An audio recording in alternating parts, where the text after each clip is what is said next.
Welcome to the Full Court Entertainment Podcast. I'm Sheldon Moore. I'll be your host today. And our first topic for today is discussing the play in. The play in, it starts on April 16th through the 19th. And I'm I'm just gonna start with the East because I think that's more kind of like I would say the more simple games, the easier games to probably predict. And I'm gonna just go off like if the play-in ended today. So first game, we got Sixers and the Heat, the battle for the seventh seed. Joel Embiid has returned. He has been pretty good, honestly. I'm actually I'm kind of shocked he's playing like this. He's still a little bit tired, but you can tell that he has missed some time. You can obviously tell. But since he's been back, the Sixers have been on the winning streak. They've won 5 games or 6 games in a row. So with him being back in the lineup, the Sixers have a good chance. Now the Heat, on the other hand, the Heat are still they're reeling. They're kind of they're kind of inconsistent. Jimmy Butler hasn't been playing that good. Tyler Hero just returned last week. He's probably their second best scorer, not the second best player, but the second best scorer on the team. Bam has been decent, and they have a lot of injuries. I know Duncan Robinson is out, so he's been a key component to them all year. So him missing time is kind of like hurting. It's like hurting him a little bit of the 3-point shooting. But I think if I had to choose today who will win, like to go to the 7th seed and possibly face Milwaukee, I think Milwaukee is that second seed. I think they'll lock that up. I would pick the Sixers. I think even though Joel Embiid just came back off a torn meniscus, I think the Heat really don't have nothing to stop them. And Tyrese Maxey, he just dropped 50 the other day. It was against the Spurs, I understand, but he still dropped 50. Tyrese Maxey has been really good all year. Tobias Harris has been good. Kelly Oubre has given them consistent minutes.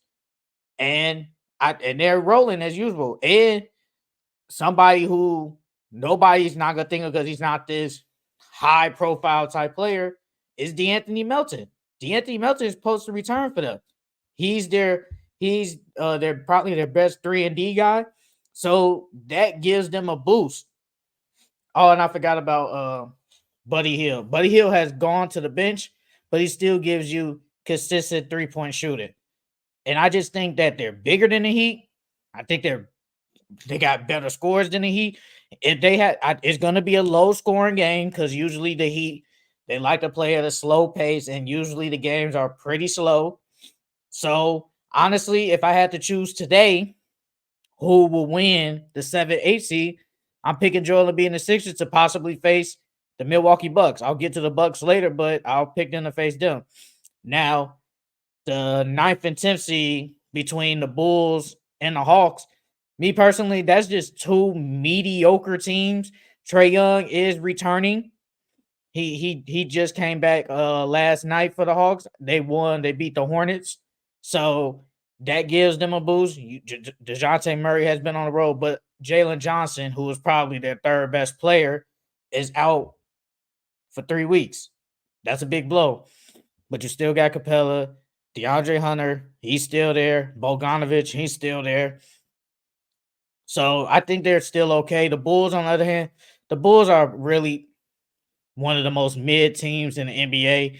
You still got the Rose and Vucevic still there. Kobe White, most improved candidate. Caruso has been good for them. Ayo Dosunmu has been good since being in the starting lineup. I think they're both just even at this point. They are the ninth and 10th seed. They can't move up. At this point, they're just fighting to see who gets that home court advantage to play on to the next game, because that's how the ninth and the 10th seed works. You basically play one game, and then you gotta have to face the loser of the 7 and 8. So as of right now, between them, well, the Bulls doesn't have really good shooting outside of really Kobe White. Caruso, he can shoot. DeMar DeRozan, we know he's mid-range assassin. DeSumo, he's been a pretty good shooter this year. I really don't trust the Bulls bench. It's not that good. Honestly, really don't trust the Hawks bench either. I think star power combined, I think it's around the same, honestly.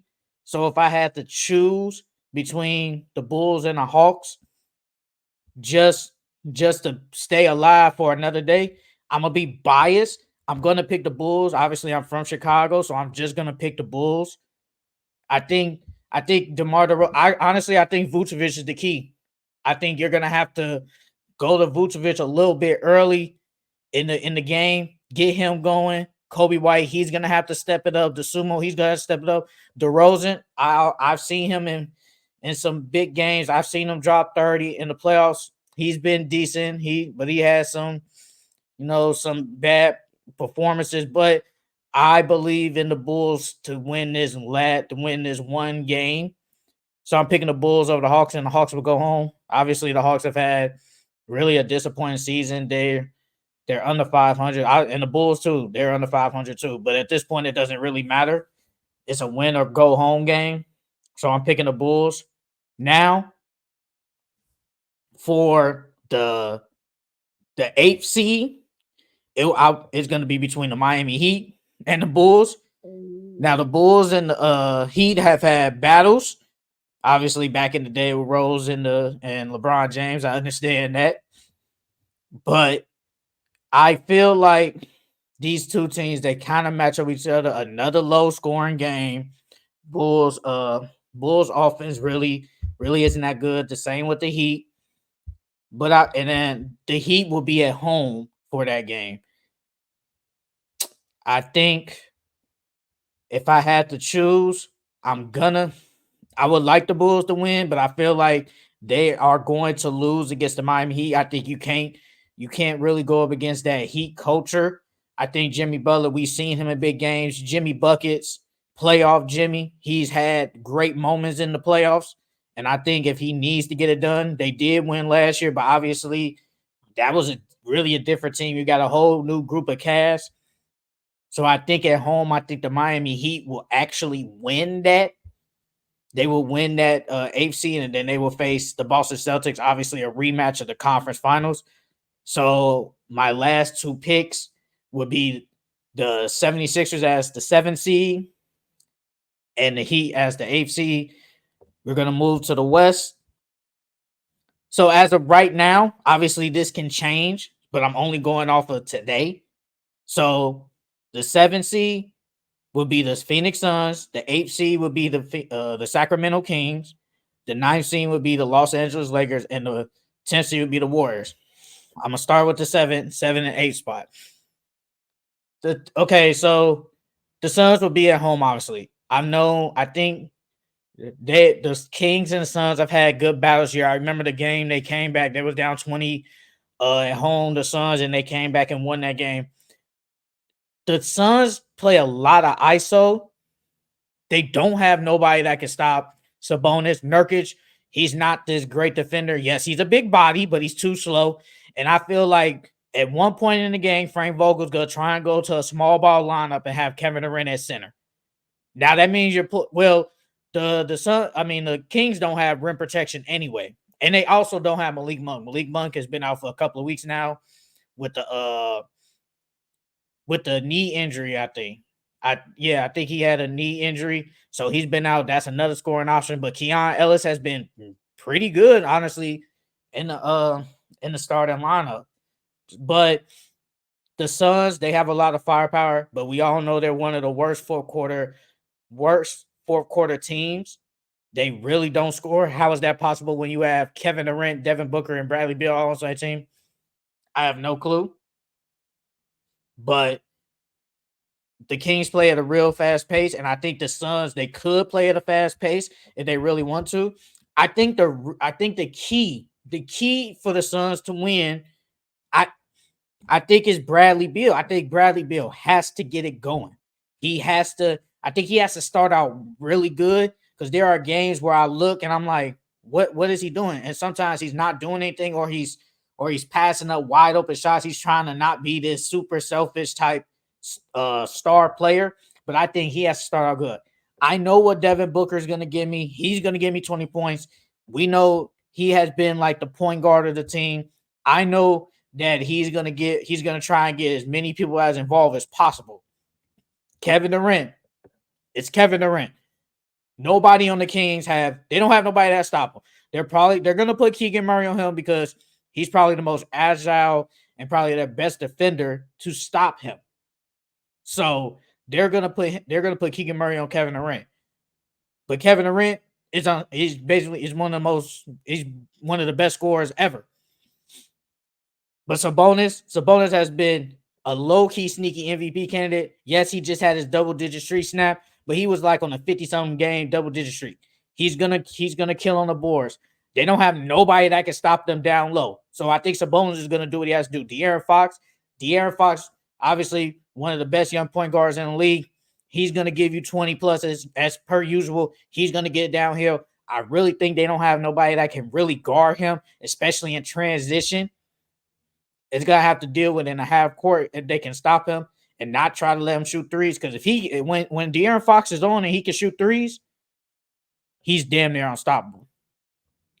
But for this 7-8 matchup, I'm picking the Suns. I just believe in that trio more than De'Aaron Fox and Sabonis.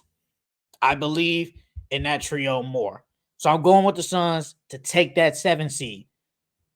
We go into the 8th, we go into the 9th and the 10th seed now. The Los Angeles Lakers versus the Golden State Warriors. I am a LeBron fan, so I'm basically rooting for the Lakers. Me personally, I know the Warriors just beat them the other day at home. Everybody was on. Anthony Davis didn't play. We gonna need Anthony Davis regardless, and I think he's gonna play. But when everybody's shooting like that and Draymond Green going 5-5 from 3, Klay Thompson shooting. Klay Thompson's been pretty good lately, not gonna lie. And Steph Curry is Steph Curry. But our biggest, what they don't have, what we got size. We are bigger than them. We have Anthony Davis. He's one of the best bigs in the league. He's going to be able to punish Draymond Green, Trae, Jackson Davis. If Steve Kerr wants to play Kevon Looney, Anthony Davis is going to be able to beat him. We have LeBron James. The key is D'Angelo Russell going to step up? D'Angelo Russell has been pretty good the last couple of months. I'm giving him his credit. But it's really going to depend. I always preach this. The role players. Are the role players going to step up? Austin Reeves, D'Angelo Russell, Rui Hachimura. Is Gabe Vincent going to give us something? I have no clue. But we're going to need them to step it up to be able to beat the Warriors because we're going up against Steph Curry in a one-game elimination. This isn't the 7-8 seed when at least if we lose, we got another chance. No, this is literally win or go home. This is win or go home. So, as of right now, I'm going to be super biased, but honestly, I think they can really beat them. I'm going with the Lakers. They really don't have nobody that can stop LeBron James. They're probably going to put Kuminga on LeBron. Kuminga really hasn't been a good defender this year. So I think LeBron is going to be able, maybe not get what he wants, but he's not going to be, no one's going to stop him. So Kuminga's not going to stop him. They have no answer for Anthony Davis. If D'Angelo Russell, Austin Reeves can shoot like how they've been shooting the last month, we got a chance. But it's really going to depend on D'Angelo Russell. If D'Angelo Russell can step up and do what he has to do, I think we honestly can win easily at home. So I'm going with the Lakers. Now for literally the 8th seed, the loser of the 8th seed, the Sacramento Kings, and the winner of the 9 and 10 is the Lakers. We will face the Kings. We will face them on the road. The Kings have been beating us for the last 2 years. I think it's 8 in a row. They have beaten us. We really don't match up well with the Kings because the Kings are just a faster team. And for some reason, Sabonis just has 80's number. I don't know why Anthony Davis plays bad against him. I think it's because Sabonis is more of a physical big. And we know Anthony Davis doesn't like the physicality, down low and stuff. So playing against a big like that is going to be a problem. The Kings, once again, they're at a fast pace. Us, we have older players. Like Rui Hachimura, he's not going to be running up and down the court, be able to stop them in transition. The same with Austin Reeves, same with D'Angelo Russell. We just don't have those players that can stop them in transition. The good thing is, obviously, they don't have Malik Monk. So I feel like we do have a chance to be able to beat them, but Anthony Davis has to come to play. LeBron James, they don't got nobody that can stop LeBron anyway. So I think LeBron's gonna do what he has to do. If we can match the scoring power of the Kings, I think we can really beat them and we can snap this loser streak against them and get the 8th seed. So once again, AD has to step up. D'Angelo Russell has to step up. Austin Reeves has to step up. Rui Hachimura has to step up. And I think they can do it. LeBron, I'm not worried about GOAT James. I'm not worried about LeBron. I'm just worried about everybody else. But Anthony Davis is the key to be able to handle Sabonis. If he can do that, we got a chance. So I'm picking the Lakers to beat the Kings and get that final AC to face, as of right now, the Denver Nuggets. We'll probably talk about them another day. But as of right now, they will face the Nuggets. But the Lakers, I believe they can get that final playoff spot because we need to see LeBron and Anthony Davis in the playoffs. We just have to see that. So as of right now, I have, for the East, I have the Sixers taking the 7th seed, facing the Bucks, and the Heat beating the Bulls and facing the Celtics in the first round.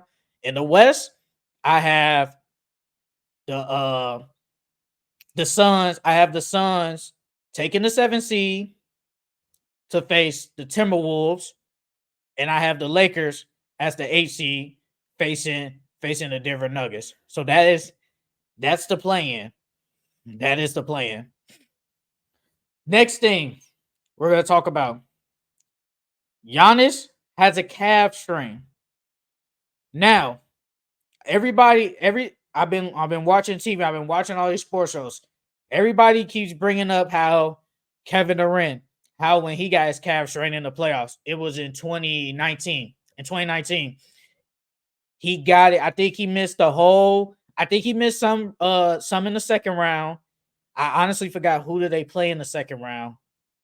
I kind of forgot who they played in the second round, but I remember they played against the Blazers that third round. He didn't play that whole series, and then he basically missed the whole series. He came back in game 5.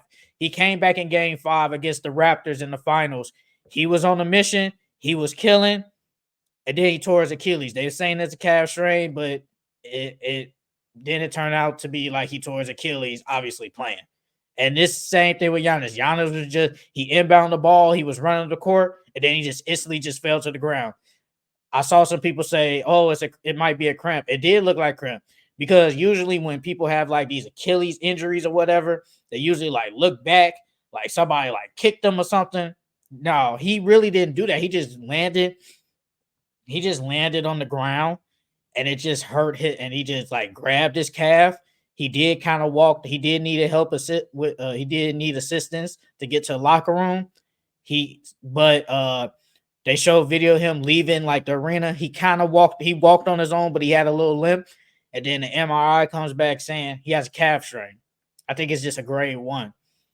So he's gonna miss last 3 games of the regular season. I kind of figured that they're gonna have a week off because they're not in the play-in. So everybody that's not in the play-in is going to have a week off at least. I said that I think he's going to at least miss the first game. He will at least miss the first game of the first round. Obviously, I don't know who that is, but as of right now, it would be the Sixers. It would be them. So you can't really play with calf strains because you don't want it to be like Kevin Durant all over again. The Bucks have honestly had a bad season. They was just on a 5-game losing streak, losing to a lot of bad teams. Obviously, that's not supposed to do that. Well, they did lose to Knicks, but all the other teams were really bad. You're not supposed to lose to them. They did beat Boston today. I mean, yeah, that was a good win. They did beat the Magic yesterday with no Giannis. It is what it is. But honestly, the offense is gonna look totally different now. Dame is gonna be the guy. Chris Middleton, he's gonna be the second option. Bobby Portis is gonna be the third option. You still got Brook Lopez and them other role players like Malik Beasley, all them Marchon Beauchamp. If he can get some minutes, Andre Jackson, those guys get minutes, they're gonna have to step it up. They're gonna have to step it up. So, oh my god.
Okay, I'm back.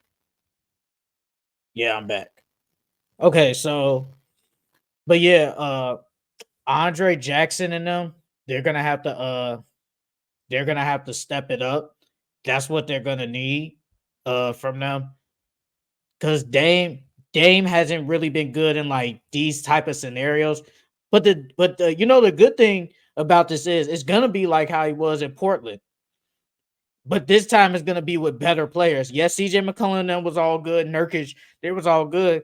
But I can honestly say that having Bobby Portis, Brook Lopez, Malik Beasley, Chris Middleton, I think they could. I think they will be like it. It will just be like how it was at Portland. It would be decent, but I'm not gonna lie.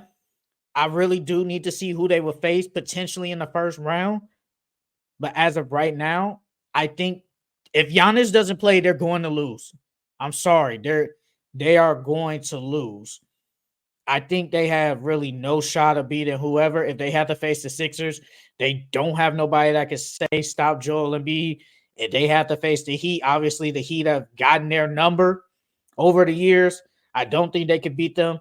Let's say if they had to face the Pacers, Pacers have won 4 out of 5 against them all year. So I think I think the Pacers will have a good shot of beating them with no Giannis. But with no Giannis, the Bucks just don't have a shot. And this season was already bad enough with Doc Rivers coming back. Bro, they're under 500 with Doc Rivers. How are you worse? And y'all made a whole coaches change during the season. Like, how is that possible? So I just think they really have no shot. If I had to give like a percentage, I'd probably give them with no Giannis, I give them a 30% chance. But let's say he does come back in game 2, or at least say game 3. If they are able to at least tie the series up, depending on who they face, I give them a chance. But it's just gonna be bad matchups, and we already know they wasn't really a good defensive team with Adrian Griffin. They're kind of mediocre now with Doc Rivers. Is it better? Yeah, but the offense has been more mediocre. Coming into the season, me, a whole bunch of other people thought, hey, I said on one of my old videos, I'm like, man, this pick and roll with Giannis and Dame, man, it's gonna be unstoppable. Has it been like that? It just hasn't really. We haven't seen it like we thought we was gonna see it, and that's pretty bad. But this season, I'm not gonna say it's. I was gonna honestly say this season was gonna be a failure if they would have got bounced in the first round again. But obviously, Giannis is hurt now. We don't know if he's coming back. I think he will come back in game two. So I'm gonna give them a pass if Giannis doesn't play, and let's just say they lose in the first round. I'm gonna give them a pass and say, hey, Giannis got hurt. He missed the whole series. But last year I definitely gave them fail because Giannis did come back in them last two games and they lost. But this year, I'm gonna give them a pass. I just don't think the Bucks have it. They never really had the firepower. They're just really not a good team. Like they were supposed to like be up there with say the Celtics. Even Dame said it. He said he thought the Bucks were gonna be where Boston was. Yeah, they are second, but that just goes to show you how if you want to say weak the East is. The Bucks should have 50 wins. Honestly, they should not have. I think they have 47 wins right now. They have 49. They have 49 wins. So they're about to get 50. But they should be up there with Boston at least with like 55 wins. You should not have 49 wins. You should have guys been have 50 if y'all would have beat the weak teams. What they lose to the Wizards, the Grizzlies, the Raptors. There's another weak team. Can't think of the weak. Can't think of it unless that was them. But they should have beaten them. This is really hasn't been a good year for the Bucks, but since Giannis is hurt, I'm giving them a pass. So yeah, I just don't see the Bucks winning if Giannis doesn't play. Honestly, so sayonara, Milwaukee Bucks. Okay, I'm gonna talk about. We have one playoff series that is a lock. Another rematch, round 3. Luka Doncic versus the Los Angeles Clippers. The Clippers, obviously, they have beaten the Mavericks. They beat them once in the bubble. Then that next year they faced them, obviously, in the stands. They beat them. They faced them in. They beat them in the bubble in 6, and then they beat them in 7. But these are two different teams now. Luka Doncic has Kyrie Irving. I can honestly say over the last probably like 20 games, Kyrie Irving has been amazing. You can argue he's been the second best, like second option in the league. He has been amazing. Luka Doncic has been amazing basically all year. He's been an MVP conversation all year. If it wasn't for Jokic, he would actually win the award. I'm not gonna disagree with that. But Luka, I said it last week. I'm like, he be torching the Clippers. He actually beats them. Not beats them, but he be averaging a lot of points. He's averaged in a bubble. He averaged 31, 9, and 8. And then the next year, he averaged 35, 8, and 10. Those are amazing stats in the playoffs. Luka Doncic he's amazing. Since we already know this matchup, I'm gonna give my prediction. I think the Clippers win in 7 because I think they just have a little bit more firepower. You do have Kawhi Leonard. Now, Kawhi Leonard has missed the last 6 games. He has missed the last 6 games for knee soreness. And we all know with Kawhi Leonard, man, when he's hurt, he probably is hurt. So we don't know honestly, I really don't know the status of is he gonna really play or not. If Kawhi Leonard is healthy, they can win. If he's not healthy, I might side with the Mavs. But you do have Kawhi Leonard. You do have Paul George. You do have James Harden. You got Russell Westbrook coming out the bench. Norman Powell coming out the bench. The Clippers have a squad. They have a lot of firepower. The key for the Clippers is I think it's going to be James Harden. If everybody's healthy, it's going to be James Harden. James Harden has notoriously been a playoff flopper. He doesn't really play good in the playoffs. He has had some good games. Don't get me wrong, but he has a lot of bad games as well. I believe Kawhi Leonard is going to show up. Kawhi Leonard in the playoffs is basically amazing. He's really good in the playoffs.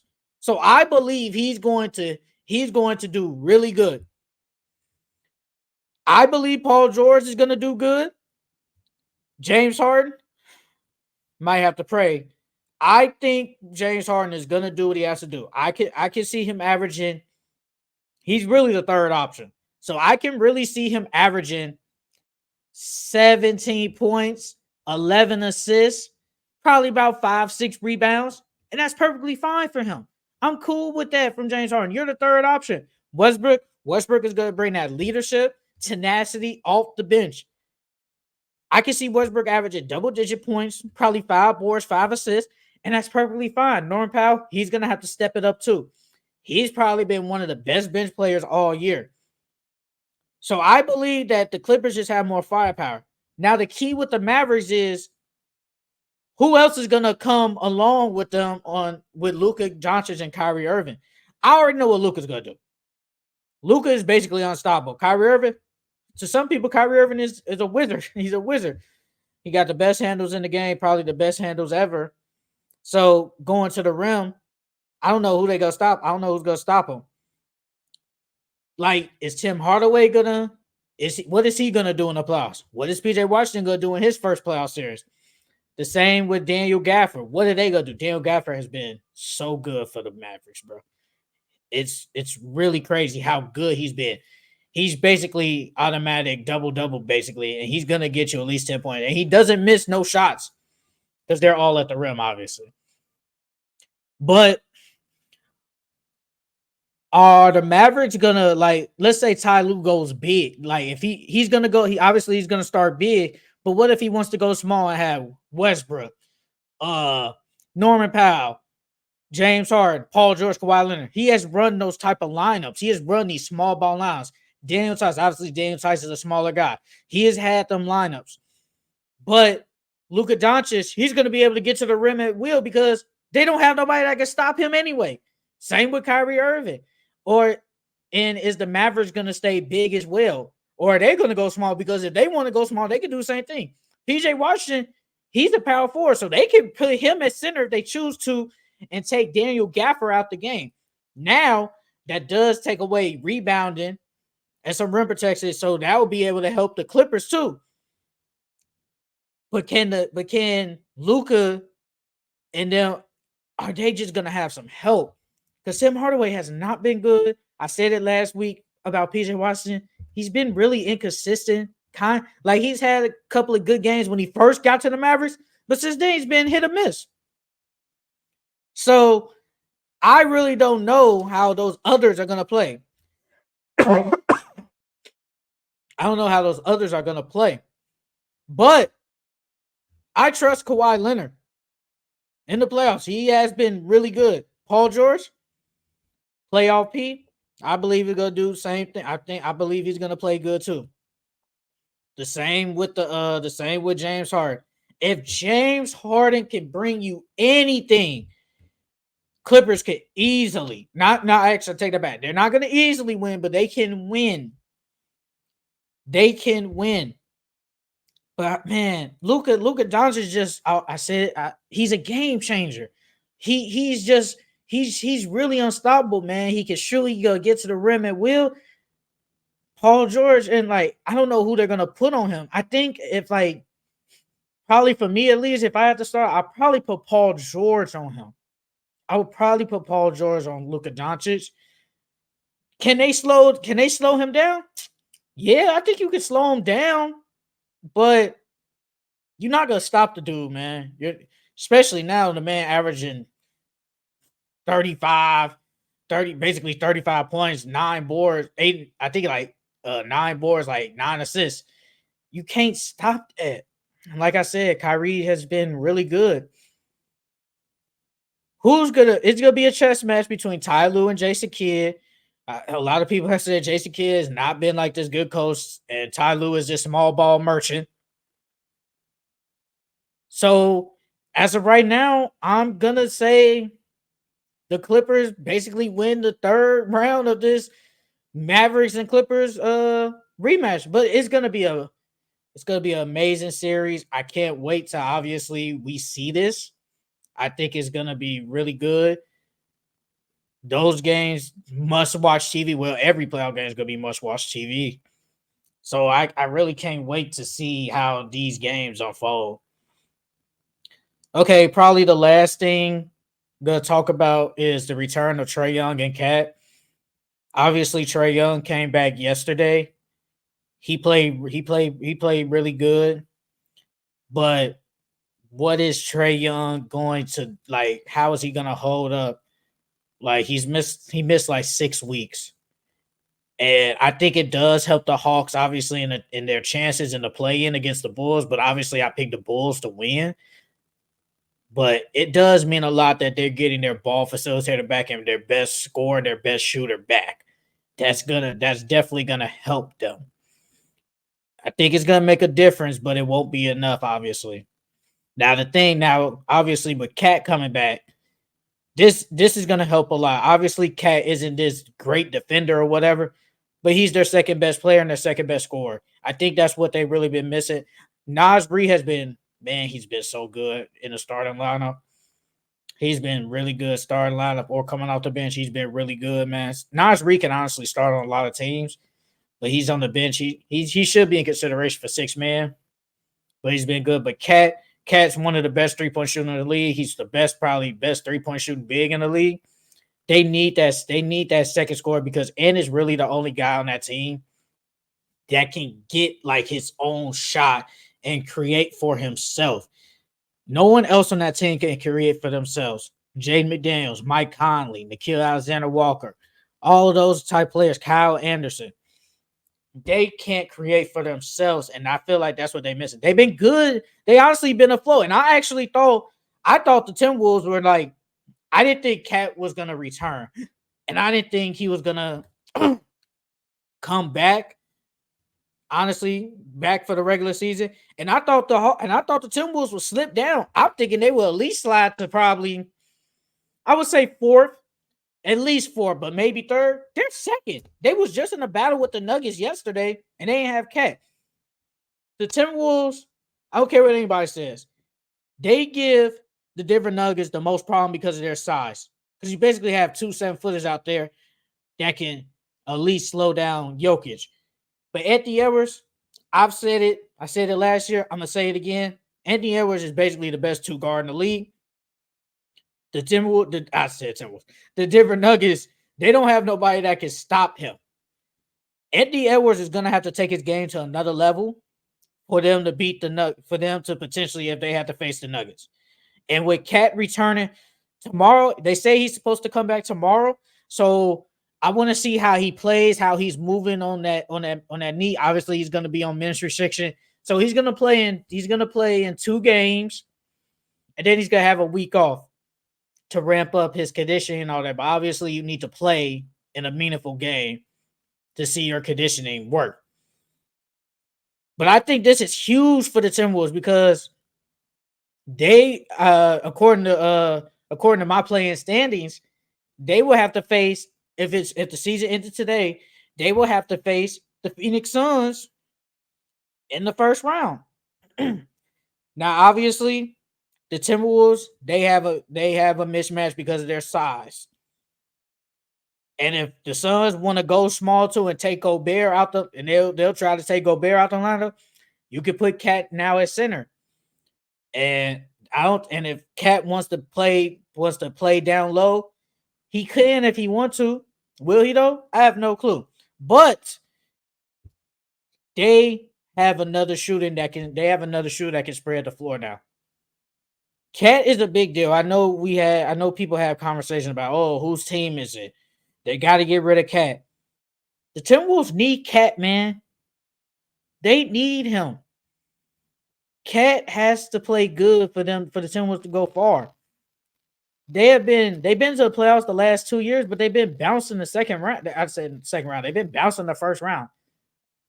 Last year they did face the Nuggets. Understandable. But that first year they played against the Grizzlies and they was better than them. They was better than the Grizzlies, but new team, they folded. It is what it is. But Cat coming back makes a huge difference. And I'm glad he's back. And I think the Timberwolves have a chance to really go far in the West and possibly the Western Conference Finals. I think that's their ceiling. Ceiling Western Conference Final, their floor is the second round. You got your second best player back. And now it's time for them to put it to work. This is one of their best seasons in a long time. So now they just got to they have to get the job done and potentially probably have to face the Denver Nuggets in the conference finals. And I believe they can do it now with Cat returning. It's just that's a big deal for them. That is such a big deal that they got him back. And now we can really see what the Timberwolves are made of in the playoffs. So Cat and Trae Young, their returns, it's a big deal for both teams. And it could potentially help them go far in the playoffs if both make it far. So yeah, that is it, guys, for the Full Court Entertainment Podcast. I'm your host, Sheldon Moore. Follow us on all social media platforms on Instagram, Twitter, Facebook, TikTok. Like, comment, and subscribe. I will see you guys next week. Peace.